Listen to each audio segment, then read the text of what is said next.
उद्धव भगवान के पास आए। उद्धव ने देखा भगवान रो रहे हैं। उद्धव कहते हैं कृष्ण किस बात की कमी है, हमारे मथुरा में किस बात की कमी है।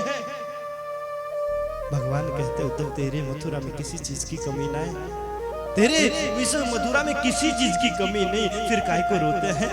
उद्धव मोहे ब्रज विसरत नाहि। उद्धव मैं उस ब्रज प्रदेश को भूल नहीं पा रहा हूँ जहाँ पर भोले भाले ब्रजवासी, भोली भाली मैया, भोले भाले बाबा। उद्धव मुझे खांसी भी हो जाती थी, जुकाम हो जाता था, तो मेरी यशोदा मैया तमाम वैद्यों को इकट्ठा करके कहती थी अरे कुछ करो, उपाय करो, मेरे लाला को खांसी है गई, मेरे लाला बीमार हो गया। तमाम वैद्यों को इकट्ठा कर लेती थी। मैं एक दिन खाना नहीं खाता था, माँ को चिंता होने लग जाती थी। मैं कहीं गौचारण करते करते लेट हो जाता था गाय घर लाने के लिए, तो फिर माँ अटारी से एक डकी लगाए देखती थी। अरे ऐसे बोले भाली माँ को मैंने झूठ कह दिया, माँ परश्वागमिष्यामि, परसों लौट कर आऊंगा, और मैंने उनका दिल दुखाया, मैं परसों गया नहीं। ऐसी माँ से मैंने झूठ कह दिया। और उद्धव में जानता था मुझे मेरे झूठ कहने की मजबूरी थी। क्यों?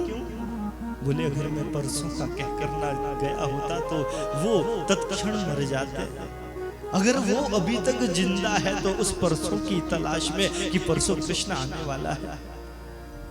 आप रोते काहे को है? 14 साल होने को आ गए केशव।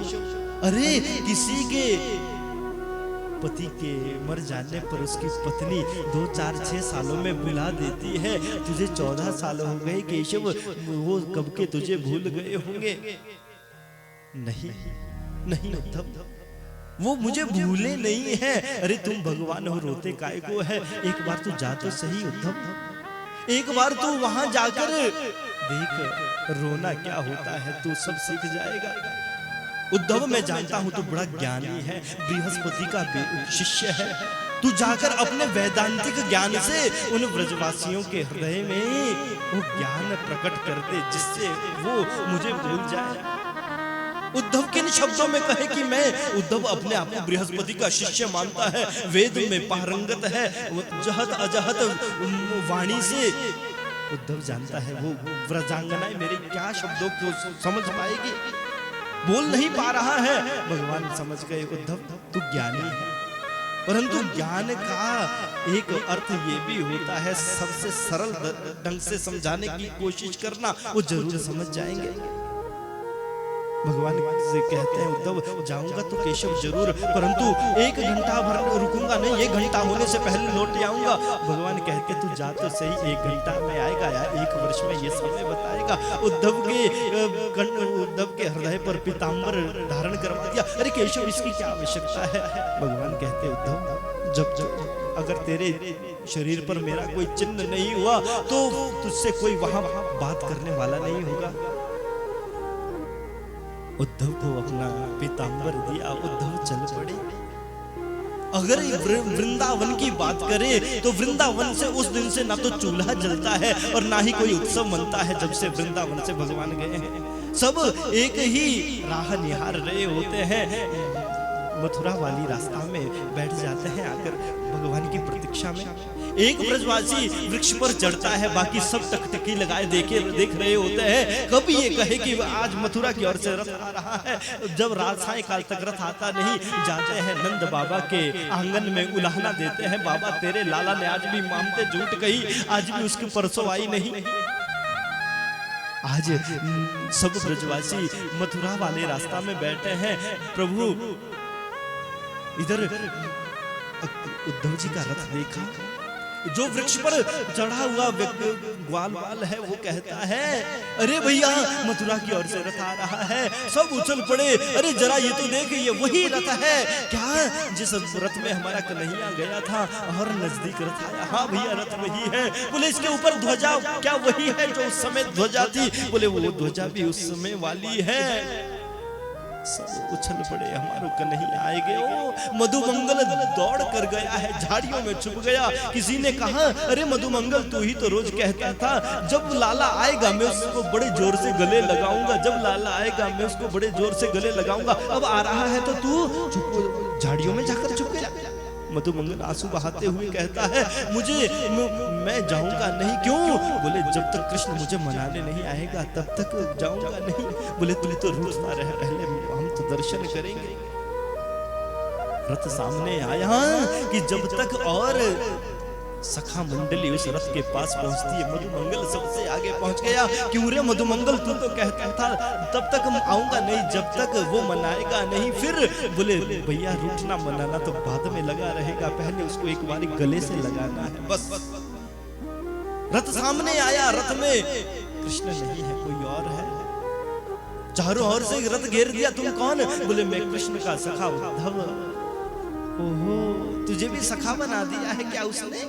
अरे इससे पहले हम भी उसके सखा हुआ करते थे, अब तेरे साथ सखा का व्यवहार निभा रहा है। तमाम चर्चाएं हुई, अरे वो आएगा नहीं। बोले वो हर जगह है, वो भगवान है, वो आने वाला नहीं, तुम हर जगह उसका दर्शन करो। मधुमंगल कहता है काय का भगवान? कौन भगवान है? वो भगवान है, अरे मेरे मोहड़े से लगा हुआ भात कड़ी वो चाट लेता था, वो भगवान। बोले तुम्हारे साथ चर्चा करना व्यर्थ है, तुम ये बताओ नंद के आंगन के लिए कौन सा रास्ता गया? बोले उद्धव जो ये सामने पनियारा बह रहा है ना, पानी बह रहा है, ये कोई साधारण जल नहीं है उद्धव। क्या है? बोले लाखों गोप गोपी नंद के आंगन में आंसू बहा रहे हैं, उसके विरह में वो सारे आंसू इकट्ठे होकर एक नाले के रूप में बह रहे हैं। उद्धव के होश उड़ गए, कोई इतना भी प्रेमी हो सकता है क्या? इसके साथ साथ चलते जाओ, नंद के आंगन में पहुंच जाओगे। नंद के आंगन में पहुंचे हैं, सायंकाल का समय हो गया। नंद बाबा के द्वार पर जाकर द्वार खटखटाया, नंद बाबा ने द्वार खोला। नंद बाबा को दिखना कम हो रहा है, पीतांबर चमक रहा है। वो अरे मेरा बेटा आ गया कृष्ण, तू इतने दिनों बाद आया, इतने समय कहाँ लगा दिया? गले लगाया और एक पिता को पहले ही महसूस हो जाता है ये मेरा बेटा मेरे गले लगा है, कोई और। देखा ये कृष्ण नहीं है, कृष्ण जैसा कोई और है। अरे कौन हो तुम? कृष्ण जैसे, मेरे कृष्ण जैसे। बोले बाबा मैं प्रणाम करता हूँ, मैं कृष्ण का सखा उद्धव। अरे उद्धव, सखा शब्द जोड़ा और ममता बढ़ गई। अपना बेटा परदेश में होना, बहुत समय से आया नहीं, कदाचित उसका मित्र हमसे मिलने आए तो उसके ऊपर भी बेटे की तरह हमारा ममता आज सामने आ जाती है। नंद बाबा भीतर लेकर आए। कृष्ण का सखा है, कृष्ण के बारे में बहुत कुछ पूछना चाहता है, परंतु व्यवहार निभाने के लिए यदुवंश के विषय में पूछ रहे हैं। सब यदुवंशी ठीक तो है ना उद्धव? सारा वृतांत पूछने के बाद अब कृष्ण के विषय में पूछ रहे हैं। नंद बाबा जानते हैं अगर मैंने पहले ही कृष्ण परक चर्चा करी तो हो सकता है कंठावरुद्ध हो जाए और मैं औरों के विषय में कुछ पूछ ही ना पाऊं। उद्धव एक बात तो बता, अब तो कृष्ण आनंद से रहता है, अब तो उसको गायों के पीछे भागना नहीं पड़ता है ना। तमाम चर्चाएं होने के बाद उद्धव से कहते कि नंद बाबा वो पुराने महाराज चरित्र याद करते हुए नंद बाबा कहते हैं अरे उद्धव मेरो लाला छोटा सा था ना तो वो बहुत नटखट हुआ करता था। एक बार वहां ने कालिया दह पर रात्रि हमें विश्राम करवाया और हुआ ऐसा कि अर्धरात्रि में आग लगी, हम सब संतप्त होने लगे। हम सब उस आग से भयभीत हुए। तो पता है जब बहुत अधिक हम संतप्त हुए तो मेरे लाला ने हम सबकी रक्षा के लिए उस आग का पान कर लिया, उस आग को पी लिया। पर आज आग कहीं बाहर नहीं उद्धव, हृदय प्रदेश में लग रही है और बहुत अधिक भीतर मिलने की उत्कंठा और ज्वलन हो रही है। बाहर की आग से तो उसने मुक्ति दे दी, भीतर की आग बुझाने आएगा नहीं क्या? महाराज यूं कहते हुए उद्धव जी के सामने नंद बाबा का कंठावरुद्ध हो गया, झरझर अश्रु बह रहे हैं। सामने यशोदा मैया बैठी है, पालना चुरा रही है। मेरो लाला सोयो है, मेरा लाला सोता। कितना पुष्ट भाव है, जो मथुरा में बैठा है उसको पालने में झुला रही है। उद्धव यशोदा मैया के पास जाकर बोले मैया प्रणाम करता हूं, मैं कृष्ण का सखा उद्धव। सुना मैया प्रणाम करता हूं मैं कृष्ण का सखा उद्धव। तीसरी बार कहा, मोड़े पर हाथ धर दिया। अरे उद्धव इतना जोर से काहे को कहता है? अरे मेरो कृष्ण अभी अभी ताजी नींद सोया है, जगेगा जगते ही माखन मांगेगा, मैं कहां से ला कर दूंगी। दंपति के इस प्रेम को देखकर उद्धव का सारा ज्ञान ढह गया। अरे ज्ञान दिया जाता है अज्ञानी को, ज्ञान दिया जाता है भगवान से प्रेम करो, ज्ञान दिया जाता है भगवान का स्मरण करो। अब इनको क्या ज्ञान दे महाराज, जो भगवान के स्मरण में दिनों दिन तड़प रहे। उद्धव के पास प्रशंसा करने के सिवाय और कुछ बचा नहीं सज्जनों। उद्धव कहते हैं, माँ अरे नंद बाबा आप दोनों बड़े धन्य हैं, जिनका भगवान के प्रति इतना प्रेम है। ऐसा प्रेम पाकर आपका जीवन धन्य हो गया। माँ तुम कृष्ण को ढूंढ रहे हो ना, वो कहीं गया नहीं, वो तो हर जगह सर्वत्र विद्यमान है। जैसे लकड़ी में आग हर जगह है, दिखती नहीं, मंथन करोगे तो कहीं से भी आग प्रकट हो जाएगी। उस तरह भगवान हर जगह है, परंतु उसका दर्शन करने के लिए मन का मंथन करो तो दर्शन होगा। नंद बाबा सामने बैठे, नंद बाबा ने भुजा से पकड़ा।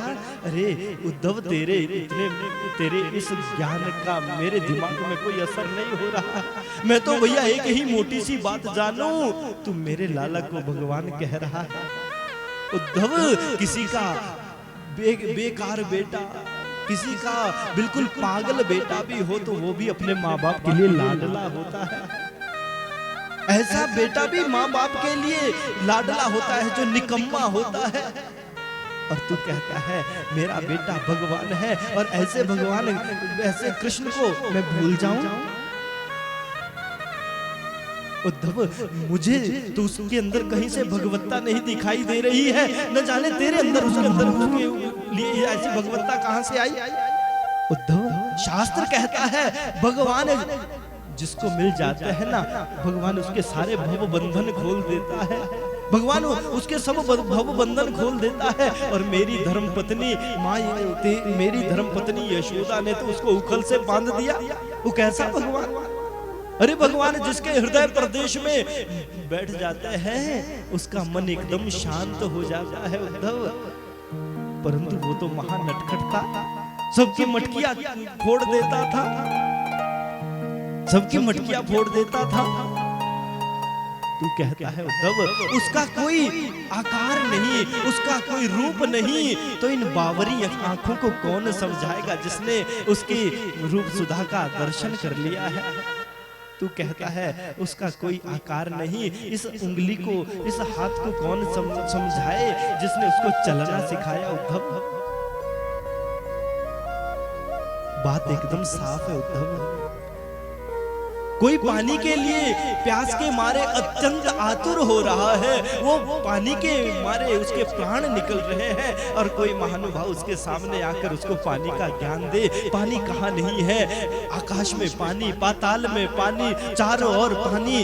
महाराज बात एकदम सही है, हर जगह पानी है, बादल में पानी है, धरती के अंदर पानी, धरती के बाहर पानी। परंतु प्यासा कहेगा मुझे पानी का ज्ञान नहीं, मुझे पानी चाहिए। मेरी प्यास पानी बुझा सकता है, पानी का ज्ञान नहीं। प्रेम से कहिए राधे राधे। प्रातः काल कब हो गई उद्धव को पता ही नहीं चला। प्रातः काल नंद बाबा से कहते बाबा मैं यमुना जी में स्नान करके आऊं। हाँ प्रातः काल गोपियां सब जो नंद बाबा के आंगन में रथ देखा, अरे अरे सब इकट्ठी होकर कहती अक्रूर फिर आया है। अब काहे को आया? हमारी दोनों आंखें कृष्ण और बलराम को ले जाकर तो वो खुश तो हुआ होगा ना, अब क्यों आया होगा? एक व्यंग्य करते हुए कहती है अरे आया होगा उसके स्वामी को हमारे कृष्ण ने मार दिया ना, वो हमारे हाथों से पिंड दान करवाने आया होगा। उद्धव जाने लगे, ब्रज की इन भामाओं ने घेर लिया। अरे तुम कौन हो? हमारे कृष्ण की तरह तुम कौन हो? यहाँ पर उद्धव कहते हैं अरे मैं कृष्ण का सखा। उद्धव गोपियां व्यंग्य करते हुए कहती है अरे उद्धव धन्य है ये कृष्ण। उसको 14 वर्ष बाद कम से कम अपने बूढ़े माँ बाप की याद तो आई, और याद आई तो मित्र को भेज दिया, स्वयं आया नहीं। उद्धव उसने हम ब्रज प्रदेश को तो ऐसे त्याग दिया जैसे जंगल में आग लग जाने पर जंगल को जंगली जानवर त्याग देते हैं। हमसे प्रेम करता था, हमारे प्रेम को उसने महाराज इस तरह से त्याग दिया जैसे पुष्प के ऊपर भौरा बैठता है, उसके ऊपर से मधु शहद निकाल के भाग जाता है। वो कपटी है। सुनना चाहेगा कपट कथा? एक भ्रमर गीत के माध्यम से उद्धव को कह रही है, वो एक जन्म का कपटी थोड़ी ही है उद्धव, हम तो जानते हैं वो जन्म जन्मों का कपटी है। दो बंदरों के बीच में लड़ाई हो रही थी, भौरा सामने बैठा है। भ्रमर गीत का अभी समय नहीं है, बड़ा सुंदर गीत है भ्रमर गीत। उसके आधार मानकर उद्धव से कह रहे हैं, दो बंदरों की लड़ाई हो रही थी और ये बीच में पहुंच गया बाण मारने के लिए। एक बंदर का सहारा लिया, दूसरे को बाण मार दिया। बलि यज्ञ कर रहा था, स्वाहाकार करता हुआ बौना बनकर पहुंच गया उसके यज्ञ में और उसका सर्वस्व ले लिया। कपट कथा और क्या सुनाए? शूर्पणखा विवाह ब्याह का प्रस्ताव लेकर गई थी, कुरूपा बना दिया। उद्धव के होश उड़ गए। अरे जिनको मैं ब्रज की ग्वालिनियां समझ रहा था, इनको सब पता है कि वही राम है, वही वामन है, वही कृष्ण है। अब इनको क्या ज्ञान दूं? ये तो तत्ववेत्ता है, देवियां हैं। चरणों में गिर पड़े उद्धव, मुझे क्षमा कर दो देवी, मैं तुम्हें समझ नहीं पाया। मुझे लगता था जिसको ज्ञान आ जाता है ना उसको सब कुछ मिल जाता है, मैं महा अज्ञानी था। गोपियों के चरणों में लगा, 6 महीना तक वहीं बैठा रहा, आया नहीं। कहते हैं कि बुद्धि बड़ी, चतुराई बड़ी, सुंदरता तन पे प्रकटी है। मान बड़ो, धन धाम बड़ो, यश कीरति हूँ जग में प्रकटी है। झूमत द्वार गजेंद्र 1000 इंद्र से कछु नाही कड़ी है। तुलसी जगदीश की भक्ति बिना, जैसे सुंदर नारी की नाक कटी है। कोई ज्ञानी हो जाए ना महाराज पर भक्ति नहीं है तो वो ठीक उसी प्रकार से दिखता है जैसे नाना प्रकार के आभूषण पहने देवी खड़ी है पर उसकी नाक कटी हुई है। भक्ति होना जरूरी है। आज ज्ञान तो उद्धव को बहुत है पर प्रेम नहीं। प्रेम का पाठ पढ़ाने के लिए भगवान श्री कृष्ण ने वृंदावन भेजा। 6 महीना बाद वापस गए मथुरा। मथुरा पहुंचते ही भगवान ने अंक गले लगाया। अरे उद्धव तू इतने समय बाद आया, अरे कहाँ रहा? उद्धव बोले बात मत करो, हमसे बात मत करो। भगवान बोले उद्धव तेरी तो भाषा ही बदल गई, तू तो मेरा ब्रजवासी की तरह जैसे वो रोब दिखाते थे तू भी वैसा ही हो गया। उद्धव मुझे भी ऐसा ही चाहिए था। फिर से अंक में भर लिया, गले लगाया। भगवान से कहता है उद्धव तू कितना निष्ठुर है कृष्ण, तेरे लिए लाखों गोप गोपियां तेरी राह देख रही है, तू आज तक गया नहीं। मैं तुझे इतना निष्ठुर आज तक नहीं मानता था। भगवान ने कहा उद्धव आंखें बंद कर। भगवान ने उद्धव से आंखें बंद करवाई तो उद्धव ने देखा भगवान झूले में बैठे हैं। संग में भगवान की आह्लादिनी शक्ति चारों ओर ब्रजवासियों से घिरे। ब्रजवासी पंखा कर रहे हैं महाराज, खूब गीत गब रहे हैं। विराट स्वरूप का दर्शन करवा दिया महाराज। इधर कंस